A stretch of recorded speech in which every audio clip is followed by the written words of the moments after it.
Magandang gabi, ako po si Benison Estareja. Meron tayong update regarding sa ating monitor na si Super Typhoon Leon with international name na Conray as of October 30, 2024. That's 11 p.m. araw ng Miyerkules. Patuloy pa rin po ang paglapit ng sentro or mata nitong si Super Typhoon Leon dito po sa Batanes. At huling namataan kaninang alas 10 ng gabi, 150 kilometers na lamang po sa silangan ng bayan ng Basco. Taglay pa rin ito ang maximum sustained winds na 185 kilometers per hour malapit dun sa kanyang mata at mayroong pagbugso hanggang 230 kilometers per hour. Ito naman ay kumikilos pa rin pahilagang kanluran o paakyat na pakaliwa at bahagyang bumabagal at 15 kilometers per hour. Yung kabuuan po ng bagyo kung saan abot po yung malalakas sa hangin ay nakakaabot po dito sa may northern and bahagi po ng central Luzon, habang yung mga pag-ulan kitang-kita dito sa ating satellite animation, malaking bahagi po ng Luzon and Visayas ang mga karanas ng mga kalat-kalat na ulan at pinakamalalakas pa rin doon po sa may areas sa may extreme northern Luzon kung saan pinakamalapit itong si Bagyong Leon, habang meron din sa may western sides of Luzon po, meron din tayong minsan malalakas na mga pag-uulan. Base naman sa ating latest satellite animation, after ni Bagyong Leon, wala naman tayong inaasahang bagyo na papasok ng ating Philippine Area of Responsibility sa mga unang araw ng Nobyembre. Base po sa pinakahuling track ng Pag-asa, inaasahang kikilos pa rin po ng northwestward or paangat na pakaliwa itong si Bagyong Leon. Inaasahan po na pinakamalapit pa rin bukas ng madaling araw hanggang sa umaga mula dun sa kanyang mata itong pong lalawigan ng Batanes, at inaasahang magla-landfall naman po sa may silangang parte ng Taiwan pagsapit po ng tanghali or hapon. Pagsapit naman ng hapon hanggang sa gabi, posibleng unti-unting ihina na yung bagyo, knowing po na magla-landfall po ito at magkakaroon ng interaksyon dun sa rugged terrain or bulubunduking parte po ng Taiwan.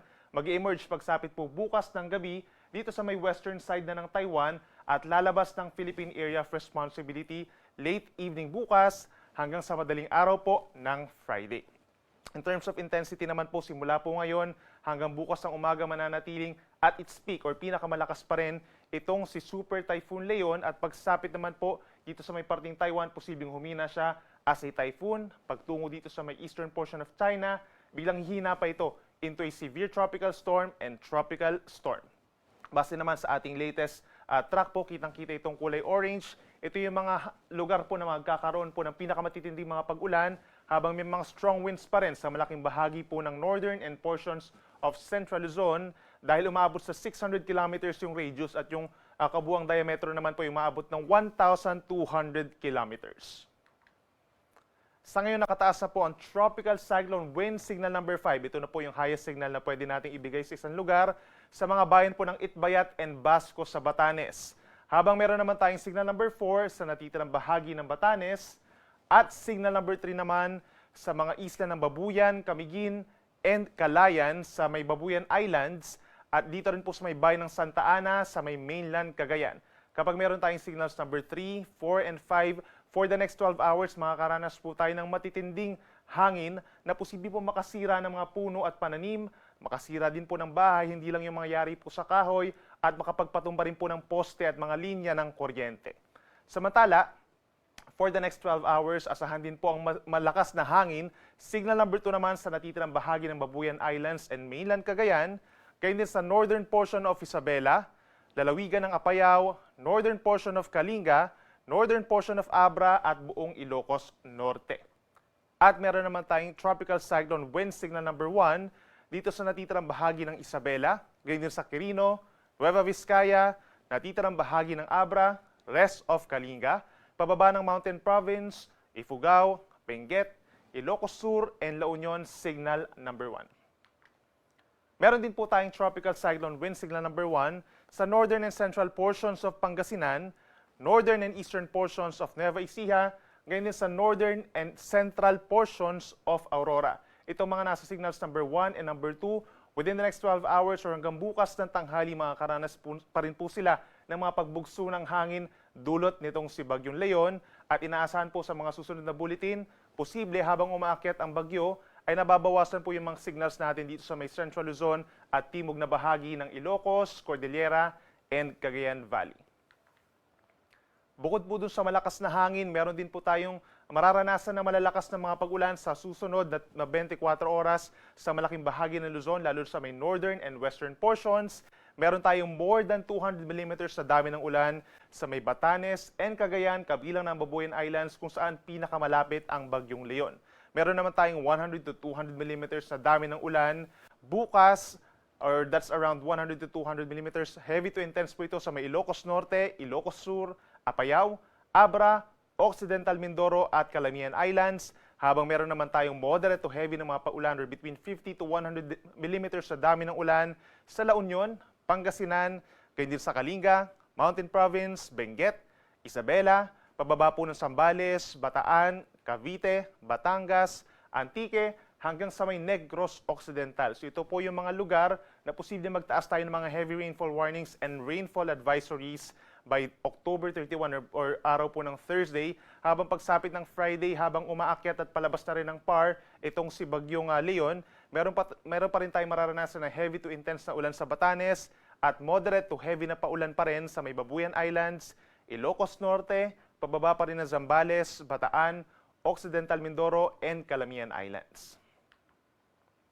Ang Metro ng Manila naman po, natitirang bahagi pa ng Luzon at natitirang bahagi ng Visayas, asahan pa rin po ang makulimlim na panahon lalo na within the next 24 hours at makakaranas at some point ng kalat-kalat na mga ulan and thunderstorms. Minsan lumalakas po kapag meron tayong mga thunderstorms pero hindi po ito comparable dito kaya Bagyong Christine. Kaya make sure pa rin po na mag-antabay sa ating mga updates, mapa heavy rainfall warnings and rainfall advisories. Mag-ingat po sa banta ng mga pagbaha, lalo na sa mga low-lying areas. Possible din po yung pag-apaw ng mga ilog at pagragasan ng mga ilog at sa mga mountainous areas, lalo na sa may Cordillera region and Caraballo Mountains, as well as Sierra Madre Mountain Ranges. Possible din po yung pagguho ng lupa. Make sure na coordinated tayo sa ating mga local disaster risk reduction and management offices kung kinakailangan po na evacuation, plus makipag-ugnayan din sa mga local chief executives for possible suspension sa class at sa trabaho. And in terms of yung mga severe winds na na-experience din ng ilang bahagi pa ng ating bansa, ito po ay dahil dun sa wind flow, yung hangin na papasok dito kay Bagyong Leon. Meron po tayo bukas na mararanasan ng mga pagbugso pa rin sa malaking bahagi ng Cordillera region, ganyan din sa Aurora, Bataan, Quirino, and Nueva Vizcaya, Metro Manila kahit malayo sa Bagyo as well as Calabarzon, may mga pagbugso pa rin. Gayon din sa may Mimaropa, Bicol Region, Northern Samar at malaking bahagi ng Western Visayas. At habang lumalayo naman ang Bagyong Leon at matatanggal na rin yung mga wind signals, meron pa rin mga kalakasang hangin sa may Batanes and Babuyan Group of Islands. And in terms of matataas na mga alon, meron din po tayong gale warning dito sa malaking baybayin po ng Luzon, hanggang 14 meters doon po sa malayong bahagi po ng ating karagatan, dito sa may Batanes at nasa more than 5 meters naman po sa may Cagayan at baybayin din ng Isabela. Meron din nga asahan na 2.8 to 5.5 meters na taas na mga alon hanggang 2 palapag po ng gusali sa mga baybayin ng Ilocos Norte, Ilocos Sur, ganyan sa may Aurora, sa may northeastern coast ng Polillo Islands, Camarines Norte at sa Hilaga at silangang baybayin po ng Catanduanes. Kapag meron tayong wind signals, automatically po suspended ang sea travel for all types of sea vessels. Habang kapag meron naman tayong gale warning at walang wind signals, ay posibleng pagbawalan pa rin yung maliliit at katamtaman laki po na sasakyan pandagat. So make sure po na especially ngayong panahon po ng long weekend ay nakaantabay tayo sa ating mga coast guards for possible suspension. At para naman po sa banta ng storm surge or daluyong ng bagyo, itong mga areas pa rin po na pinakamalapit, itong si Bagyong Leon, makakaranas ng higit sa 3 metrong taas ng mga daluyong o yung rumaragas ang pagpasok po ng mga tubig sa ating mga coastal communities sa Batanes at sa may Calayan sa Cagayan. So make sure din po nakaantabay tayo and kung for possible evacuation nga makipag-ugnayan sa inyong mga barangay or mga local chief executives. At yan muna ang latest mula dito sa Weather Forecasting Center po ng Pag-asa. Every 3 hours po meron tayong bulletin updates at meron tayong live weather update mamayang alas 5 ng madaling araw. Muli po ako si Benison Estareja. Mag-ingat po tayo.